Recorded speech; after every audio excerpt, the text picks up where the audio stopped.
billion.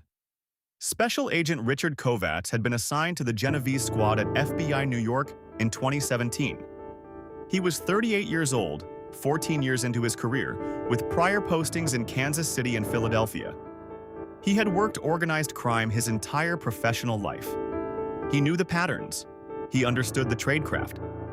He knew how families like the Genovese had survived federal pressure for 70 years by compartmentalizing information so completely that even senior members often could not prove, in a court of law, that the man sitting across from them was giving orders. Compartmentalization was Salamandra's method, and his discipline around it was near total. He never gave written orders. He rarely used phones. When he communicated with his captains, he did so face-to-face, at locations swept for electronic surveillance, in conversations kept deliberately ambiguous. A nod that could mean yes or no.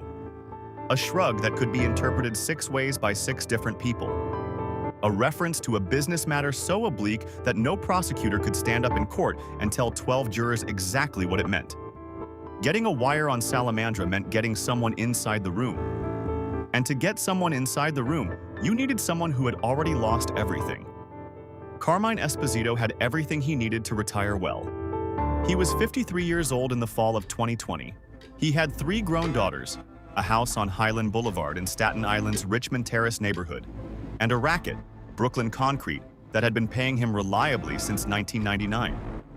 He was a captain in the Genovese family, which meant he received points from every crew beneath him, every union steward he controlled, every no-show job he placed on a construction site between Prospect Heights and Bay Ridge. He was also facing 40 years in federal prison. The separate indictment, a 3-count extortion case filed in the Eastern District of New York, had nothing to do with the concrete racket. It was about a restaurant owner in Carroll Gardens named Paolo Macchia, who had refused to pay protection money to Esposito's crew for 7 months. What happened to Paolo Macchia's restaurant on the morning of February 4th, 2020, a fire that originated in the kitchen, caused by the deliberate placement of accelerant along the gas lines, was what brought federal investigators to Esposito's door. A witness had seen Esposito's associate, Anthony Rullo, purchasing industrial solvent from a hardware store in Diker Heights 6 hours before the fire. That was enough for an indictment. It was not enough to make Esposito consider cooperation. Not yet. What changed was the sentencing memo. A USA David Kelleher, a 42-year-old prosecutor from the SDNY who had spent 8 years building RICO cases against organized crime in New York, had put together a sentencing projection for Esposito's attorneys that laid out, in exact detail, what 40 years meant for a 53-year-old man. It meant dying in federal custody. It meant missing his daughter Maria's wedding. It meant missing his daughter Lutia's first grandchild. It meant his daughter Elena's college graduation, celebrated without him, in an auditorium he would never see. Kelleher delivered the memo on a Thursday in March 2021. By the following Monday, Carmine Esposito had requested a proffer session. What Esposito knew about Vincent Salamandra, delivered across 3 11-hour proffer sessions in a conference room at 26 Federal Plaza in Manhattan, was extensive. He knew the shell company structure. He knew the names of the union officials on the payroll. He knew about the accounts in Liechtenstein, specifically a company called Alpenhold Verwaltungs, GmbH, which had received wire transfers totaling $47.5 million over the previous 3 tax years. He knew about Valletta Maritime Services Limited in Malta, which had handled $63 million in pass-through transfers. He knew about Meridian Capital Holdings in the Cayman Islands, which was nominally a real estate investment vehicle, but had functioned since 2014 as the primary repository for repatriated pension fund money. But what Esposito knew and what Esposito could testify to in a court of law were 2 different things.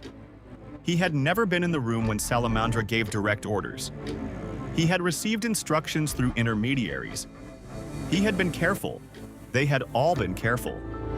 The Genovese family had learned from watching their peers prosecuted throughout the 1990s and 2000s exactly where the legal exposure points were, and they had built systems to insulate their most senior figures from those points.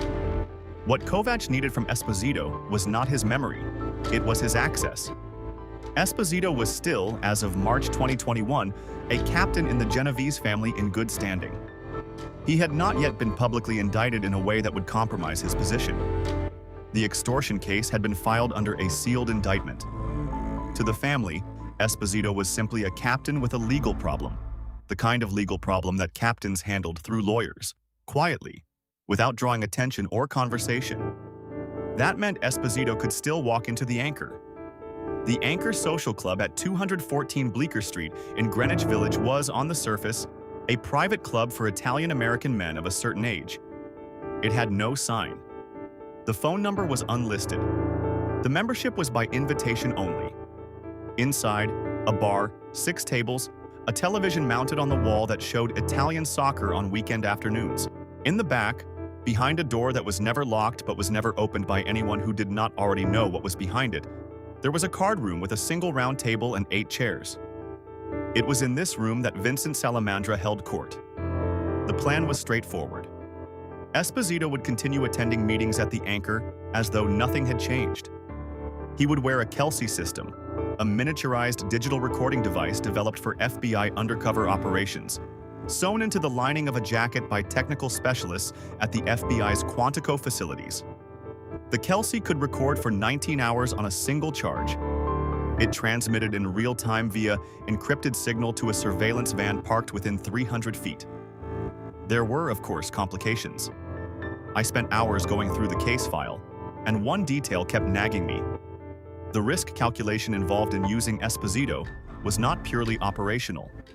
It was deeply personal. He had children. The FBI knew that if his cooperation was discovered, the consequences would extend far beyond him. The safety of his family rested on the quality of an encrypted recording sewn into a jacket lining, and the steadiness of a man who had never trained for this. On April 15, 2021, Carmine Esposito walked into the Anchor Social Club for the first time as a cooperating federal witness. Special Agent Linda Park, the electronic surveillance coordinator on Operation Iron Lattice, sat in a modified Verizon service van on the corner of Bleecker and Sullivan Street, monitoring the Kelsey signal. She had 17 years in technical surveillance. She had worked wire operations in Chicago, Miami, and Las Vegas. She had never worked one where the cooperating witness was walking into a room with a man she described, in internal case notes, as the most surveillance-aware target she had encountered in 20 years of ELSUR work. Salamandra was meticulous. He did not discuss business in predictable locations. He changed the venues for critical conversations regularly. He used what FBI analysts identified as a modified TSCM protocol, technical surveillance countermeasures, that he appeared to have learned from a retired NYPD detective he had placed on a no-show consulting contract in 2008. Before significant conversations, he would conduct what Esposito described as the sweep, a brief, casual-seeming walk of the perimeter of whatever room they were in, during which Salamandra would check outlets, picture frames, ceiling fixtures, and table undersides for anything that did not belong. The Kelsey was sewn into Esposito's jacket lining, behind the left breast pocket. It had no external protrusion. It had been tested against 3 separate commercial TSCM devices at Quantico and had passed each one without detection. But Esposito had been cleared during his pre-operation briefings with Kovacs and Park. Salamandra's sweep was not conducted with any device. It was conducted with his eyes alone. And his eyes were very good. The first 2 months of the operation produced almost nothing actionable. Esposito attended 7 meetings at the Anchor. He heard general conversation about football, about a restaurant in Bensonhurst that had recently closed, about a captain in another family who had developed a drinking problem. He heard Salamandra make reference, oblique and untestable, to problems with the paperwork on the Highway 278 bridge contract, a $31 million city infrastructure job.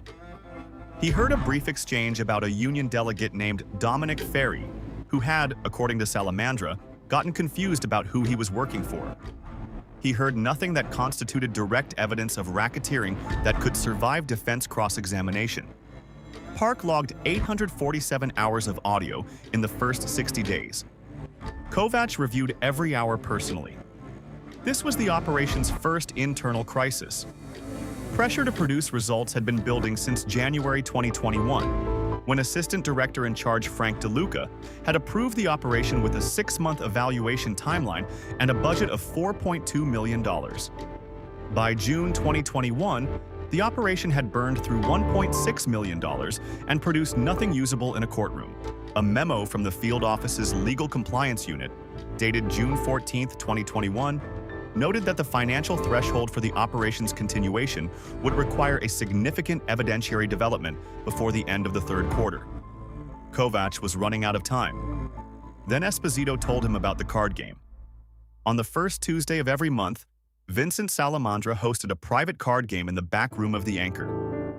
The game had 8 regular participants: Salamandra himself, 3 of his most trusted captains, 2 associates who handled financial logistics, and 2 men Esposito identified only as the accountants from the European side, described in his testimony as financial intermediaries who traveled from Zurich twice yearly for face-to-face meetings. The game ran from 9 p.m. until 3 or 4 a.m. During the game, Salamandra was known to speak more freely than at any other time.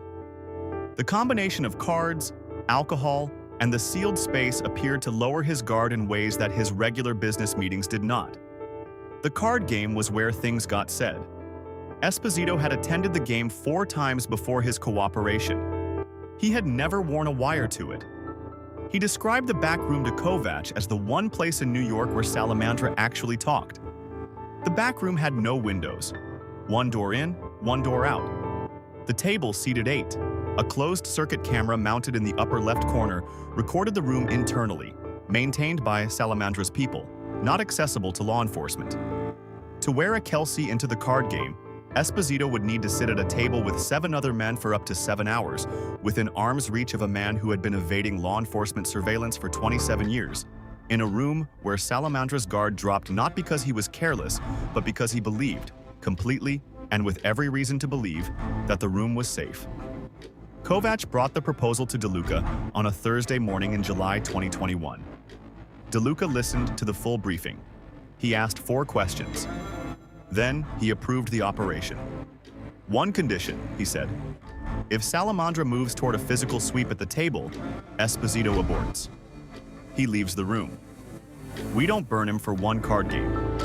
Esposito's first card game as a cooperating witness was scheduled for the first Tuesday of August 2021. It almost ended the entire operation before it produced a single audible word. The obstacle came not from Salamandra's vigilance, but from a technical failure that no one had anticipated.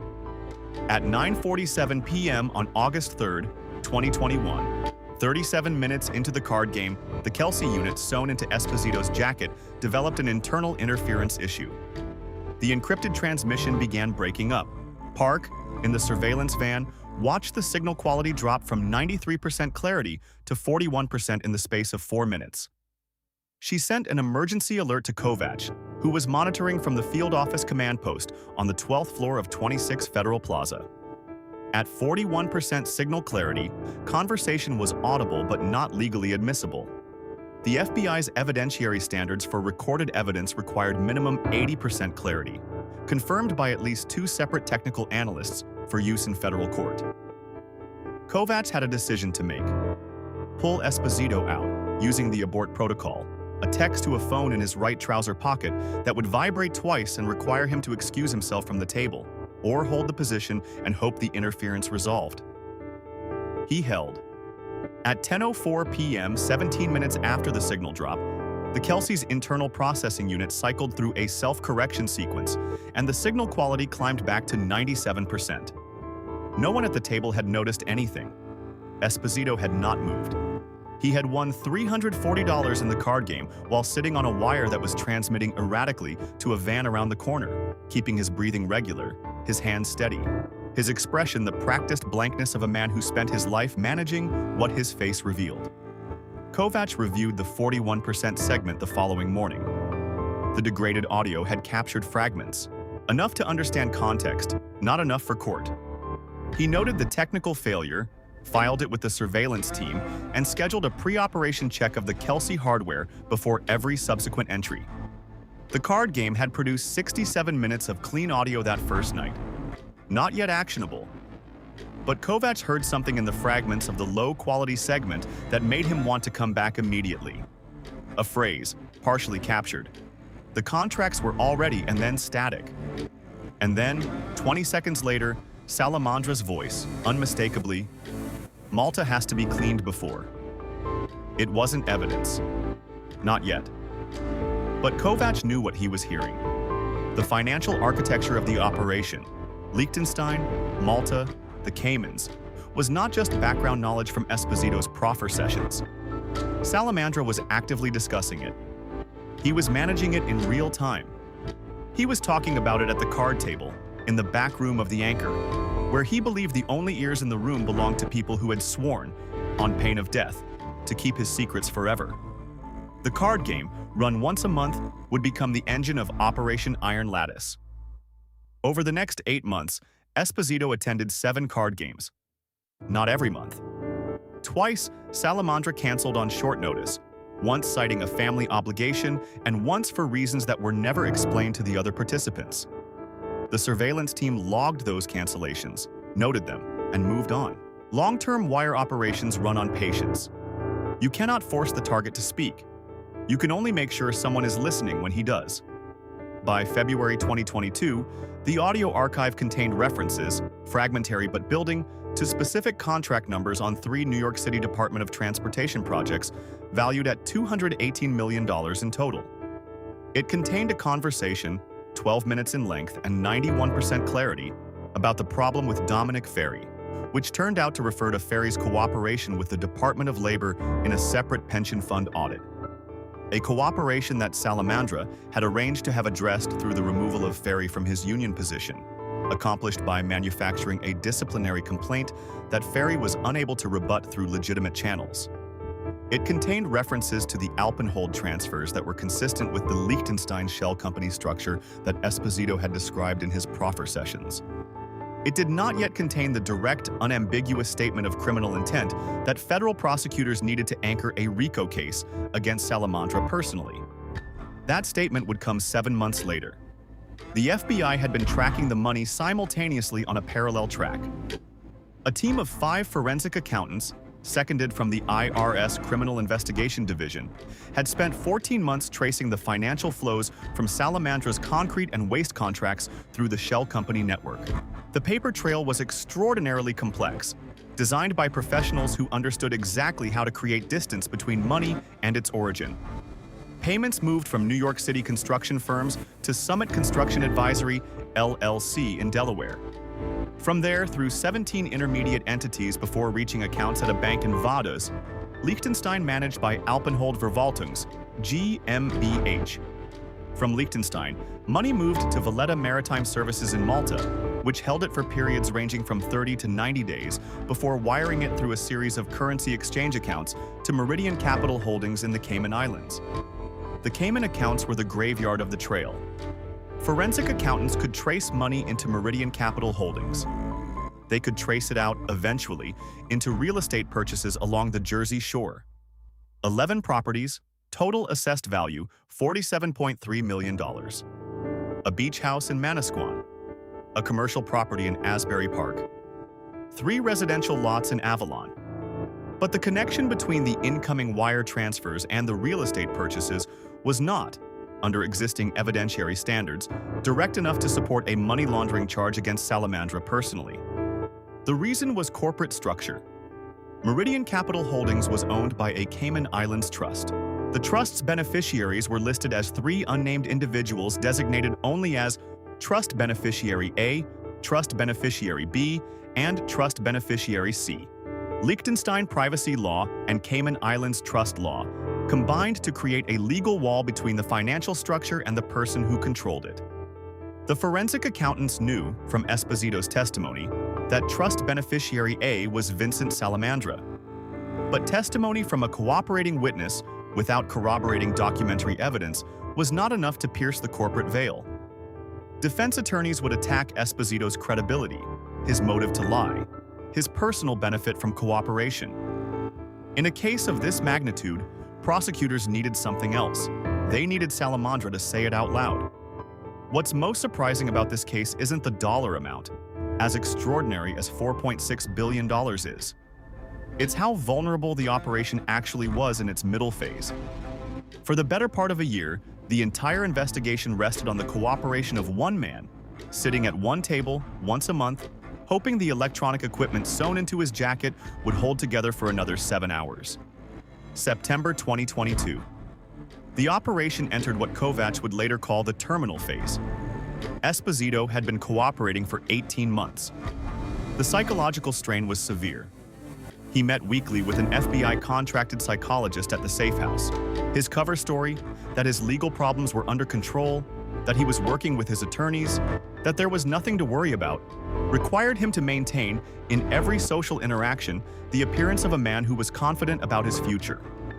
He was not confident. He was exhausted, and he was running out of time. Kovacs visited Esposito personally in September at the FBI's safe house in Westchester County. He laid out the situation without softening. The forensic accounting team was close, but not close enough. The wire operation had produced corroborating evidence for almost every element of the case against the family's mid-level structure. 12 captains, 19 associates, 6 union officials, 4 city contract administrators were all named on the indictment that Kelleher's team had been building since July 2021. But Salamandra himself, because of the shell company firewalls and his own operational discipline across 3 decades in the business, was still legally protected. One more card game, Kovacs said. Maybe 2. Esposito looked at him for a long time without speaking. Then he nodded once. No one had expected the breakthrough to require a detour through Liechtenstein that nearly destroyed the financial portion of the case entirely. In August 2022, the FBI's Mutual Legal Assistance Treaty request to the Liechtenstein authorities, submitted in March 2021, 17 months earlier, finally produced a formal response. The response was partial.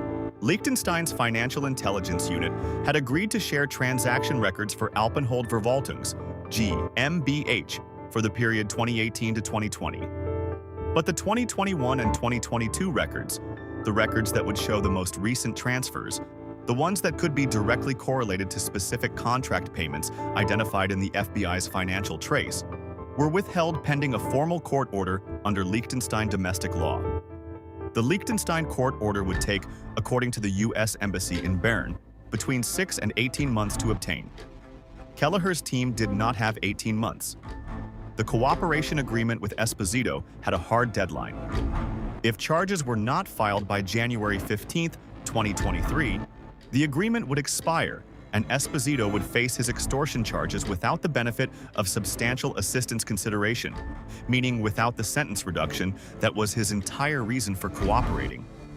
The financial case would have to proceed with the 2018 to 2020 Liechtenstein records and the full Malta and Cayman documentation, which had been obtained earlier through a separate MLAT process with the UK authorities. It was enough. Barely. But Kelleher's team assessed it as sufficient to support the money laundering counts, if, and only if, the wire evidence directly linked Salamandra to the direction of the financial flows, which brought everything back to the card table at the Anchor. The card game on the first Tuesday of November 2022 began at 9:05 p.m. 8 men at the round table in the back room of 214 Bleecker Street. Esposito in his usual seat, second from the left. Salamandra at the head of the table. The 2 accountants from the European side, never identified by name in the audio recordings, referred to in transcripts only as the man from the left and the man from the right, described by Esposito as financial intermediaries who traveled from Zurich twice yearly for these face-to-face sessions. At 11:17 p.m., 2 hours and 12 minutes into the game, the conversation moved. It moved the way conversations at card tables always move, gradually, through a progression of subjects that seemed to wander but actually circled, tightening, towards something that everyone at the table already knew needed to be discussed but that no one wanted to be the first to raise directly. The subject was the Liechtenstein audit. What Esposito had not known, and what the FBI would learn only from the recording made that night, was that word of the MLAT inquiry had reached Salamandra through his legal representatives in Vaduz. A Liechtenstein attorney named Klaus Ritter, retained by the trust's nominees, had forwarded a communication through intermediaries indicating that American authorities had obtained partial disclosure of the GmbH's transaction records. Ritter had advised, in legal language carefully designed to be deniable, that the company's current structure might benefit from administrative reorganization. Administrative reorganization meant destroy the records. At the table at 11:17 p.m., Salamandra picked up a card. He looked at it. He set it down on the table without playing it. Then, without looking up from the green felt, he said 3 words. Burn the contracts. The Kelsey unit recorded it at 94% clarity. In the surveillance van around the corner, Linda Park sat up straight in her chair. In the command post at 26 Federal Plaza, Richard Kovacs heard the alert ping on his monitoring system and reached for his headset with both hands. Burn the contracts. Not a hypothetical, not a reference to some other matter. The conversation that preceded it, 12 minutes of audio establishing the context, the Liechtenstein audit, the attorney's recommendation, the exposure of the financial records, left zero ambiguity about what was being ordered and why. Vincent Salamandra, underboss of the Genovese crime family, was giving an explicit instruction to destroy documentary evidence relating to his personal control of the shell company network that had laundered $4.6 billion in criminal proceeds over 14 years. That was obstruction of justice. That was witness tampering. And in the context of the 18 months of recorded wire that preceded it, establishing Salamandra's role in the underlying RICO conspiracy through hundreds of hours of contextual evidence, those 3 words were not just additional charges. They were the linchpin that tied everything together. David Kelleher was called at 11:24 p.m. He was asleep at his apartment in Murray Hill. He picked up on the 3rd ring. "We have it," Kovacs told him. Kelleher was at 26 Federal Plaza by 1:15 a.m. The document he reviewed over the next 4 hours was a 67-page summary of the audio evidence synthesized from 11,400 hours of recording across the 18-month operation. Even for a federal prosecutor who had spent 8 years working organized crime cases, it was something to sit with. The names of city officials who had accepted bribes to steer contracts. The names of union delegates who had received regular cash payments in return for pension fund diversion. The specific routing instructions for the Liechtenstein-Malta Cayman pipeline, discussed openly in the back room of a social club in Greenwich Village because Vincent Salamandra had believed for 14 years that the room was impenetrable. He had been right. Until Carmine Esposito sat down at his card table, the decision to file charges and set the timeline for the raids was made at a meeting between Kelleher, Kovacs, DeLuca, and representatives from the Manhattan DA's office, the Department of Labor's Office of Inspector General, and the SEC's Enforcement Division at 26 Federal Plaza on November 8, 2022. 1 week after the card game that produced the 3 words. The target date for simultaneous execution of the warrants was set for Tuesday, October 14, 2023, 11 months out. The additional time was required to complete the financial case, prepare the indictments across all 47 jurisdictions, coordinate asset seizure orders for the 11 Jersey Shore properties and 17 additional real estate holdings identified by the forensic team, and ensure that none of the 134 targets had any indication that the operation was in its final phase. 11 months was a long time to keep a secret of that magnitude, especially when one of the people keeping it was a 53-year-old captain who was also, at every family gathering and every social interaction, performing the role of a man who had nothing to worry about. Here's what most coverage of this case doesn't say about the cooperation dynamic. When the sentencing gap between those who cooperated and those who did not ran to 15 years on average, the federal system produces cooperation not through moral calculation, but through self-preservation. 89 of the 134 defendants ultimately pleaded guilty. They received sentences ranging from 14 months to 17 years, depending on their involvement and whether they provided further assistance. The 6 who went to trial, including Salamandra himself, averaged 22 years. The system works. But the 17 union pension funds that were drained over 14 years, representing money that workers had contributed across careers spent building New York's infrastructure, never received full restitution. The asset seizures produced $340 million in recovered funds against $4.6 billion in documented losses. That gap is the part of the story that does not get a press conference. Here's the part that doesn't make sense on the surface, and it took going back through the timeline carefully to understand it. In the final weeks before the indictments dropped, the FBI seriously considered pulling Esposito out entirely. Not because his cover was blown. Not because he had done anything wrong. 72 hours before the October 14th execution date, a piece of intelligence reached FBI analysts through a classified channel that had nothing to do with Operation Iron Lattice. A Genovese family associate in a completely separate investigation had made a remark to a monitored phone contact indicating that something was going on with one of the family's captains in Brooklyn. The remark was vague. It could have meant anything, but one of the family's captains in Brooklyn was Carmine Esposito's description. Kovacs and DeLuca met at 7 a.m. on Saturday, October 11th. The question on the table was binary.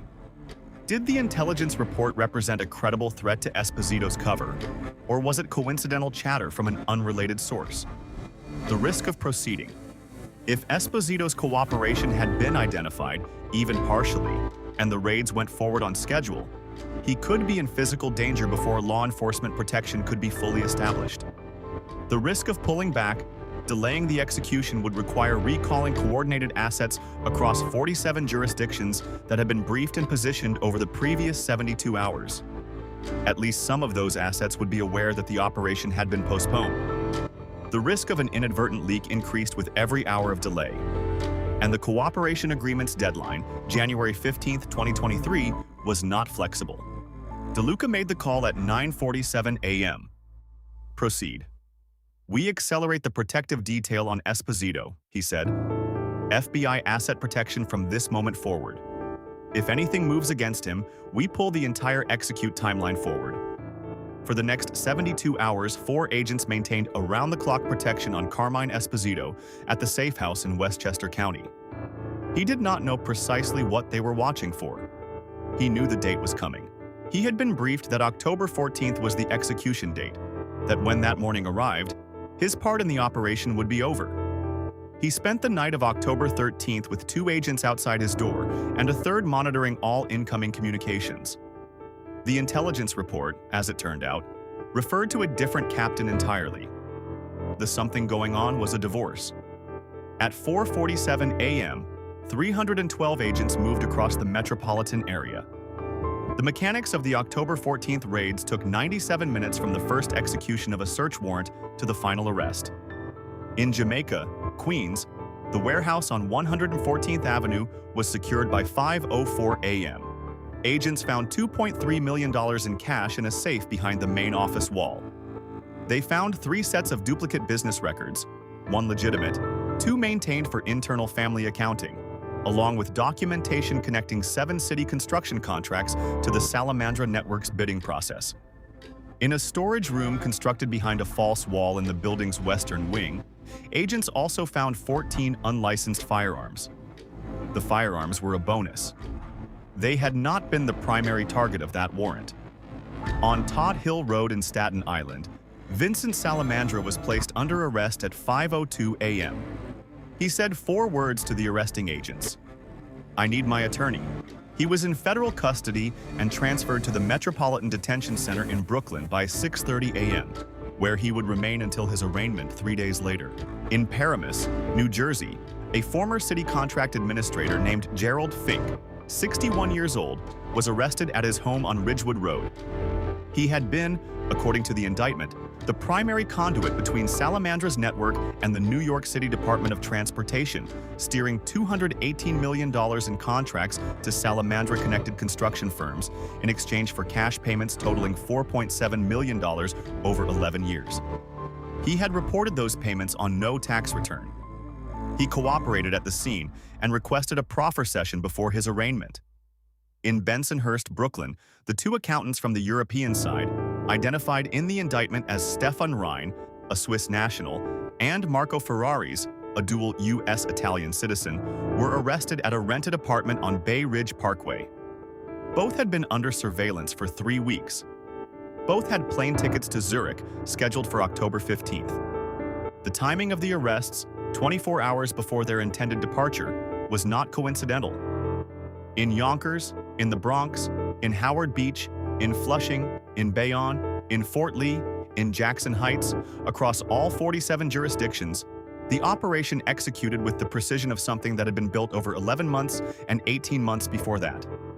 By 6:30 a.m., the first light of an October Tuesday touched the Manhattan skyline. 78 arrests had been completed. Search warrants had been executed at 43 separate locations. Asset seizure orders had frozen $340 million in bank accounts across 9 financial institutions, pending judicial review. The 11 Jersey Shore properties were under federal control. The asset seizure process that followed would eventually extend to 17 additional real estate holdings valued at a total of $31 million. Most of them held through shell companies that the forensic accounting team had identified in the final 3 months of the investigation. Kovacs sat in the Suburban on Bleecker Street until the sun came all the way up. He had been awake for 29 hours. He drank coffee from a thermos park, had handed through the passenger window, and watched the lights inside the Anchor Social Club, which had been entered and secured by his team at 5:08 a.m., now burning pale against the growing morning. He thought about the card table in the back room. The scratch on the far leg where someone had carved initials he had never been able to identify from the surveillance photographs. The floorboard that creaked. The 11 steps from the entrance. It was over. What do you think? When a man like Carmine Esposito puts on a wire and walks into a room with people who would end his life if they knew what he was carrying, is that courage, or is it just survival? Is the cooperation that brought down Operation Iron Lattice a form of justice, or is it something more complicated, a man trading other men's freedom for his own? Comment below.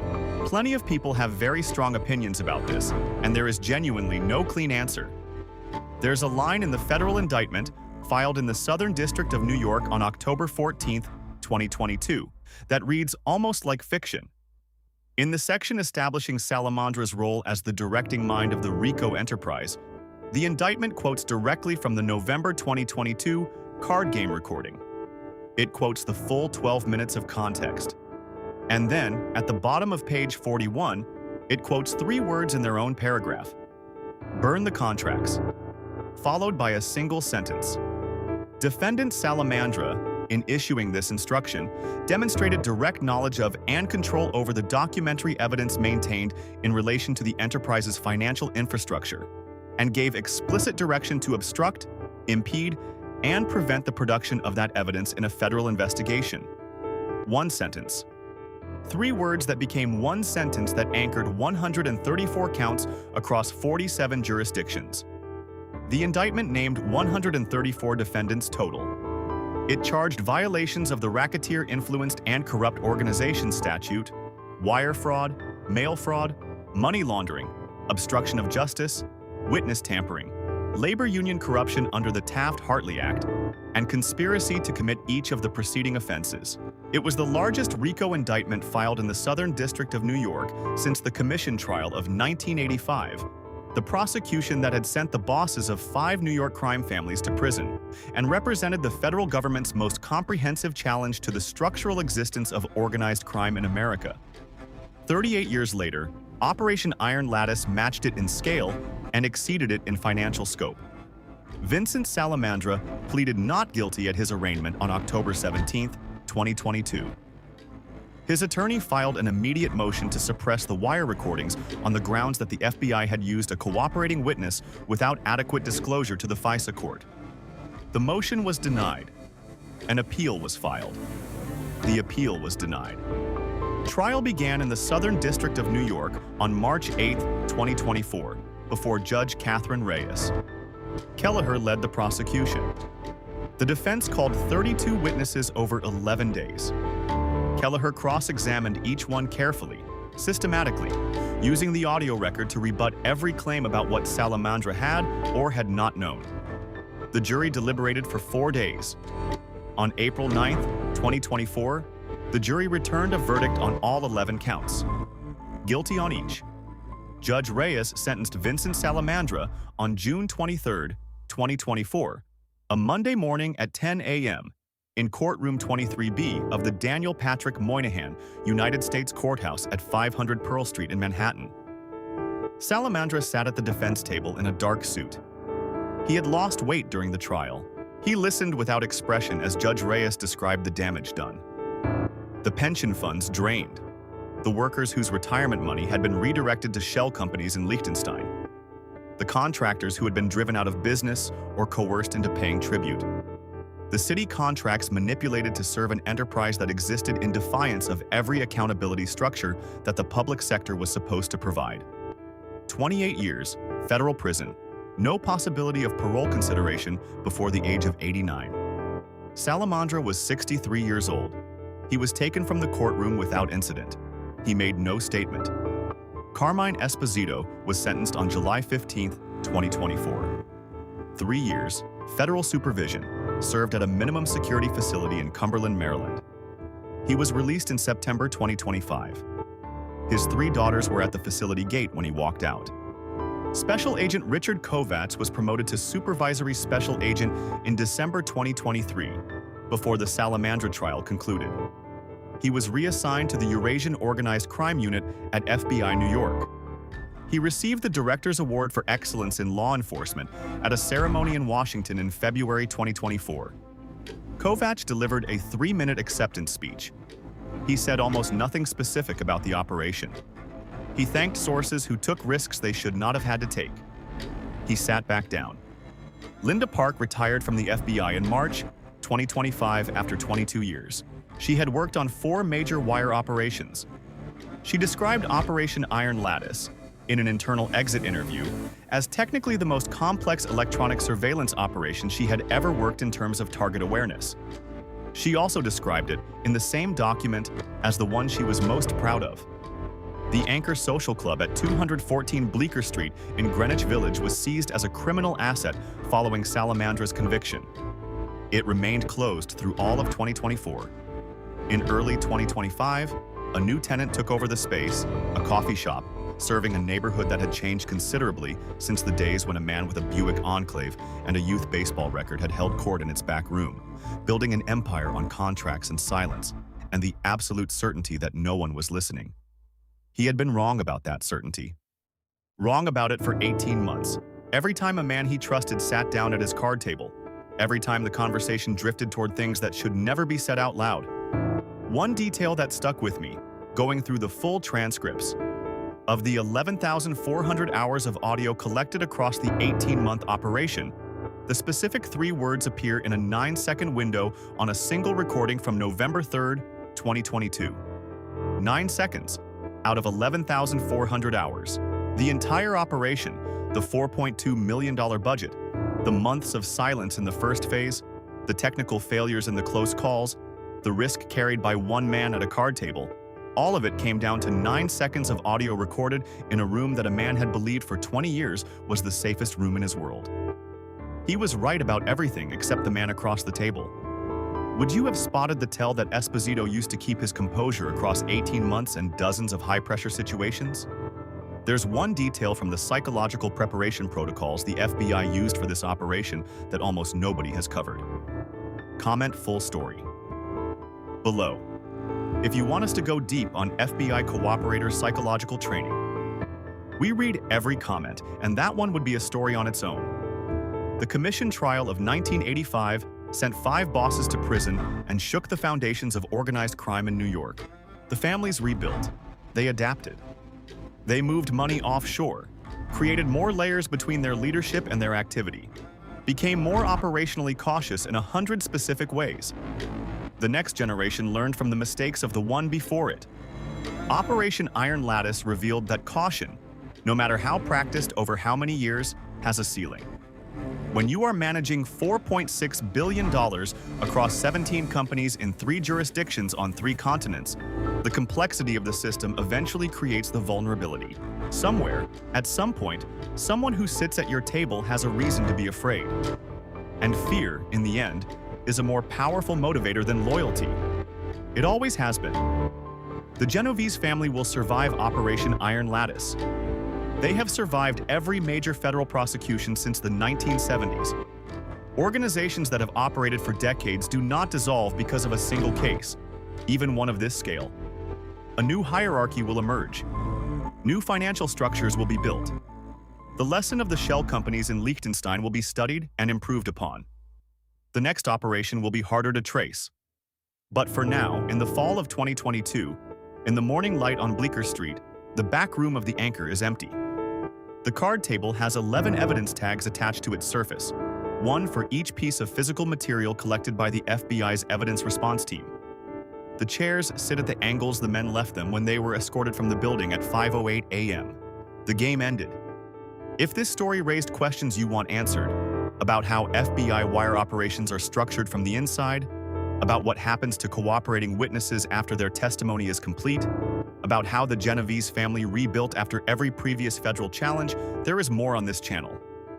New federal case files drop every week. The archives go back years, and they go deep. Hit subscribe, ring the notification bell, and we'll be back with the next one. This is Federal Case Files.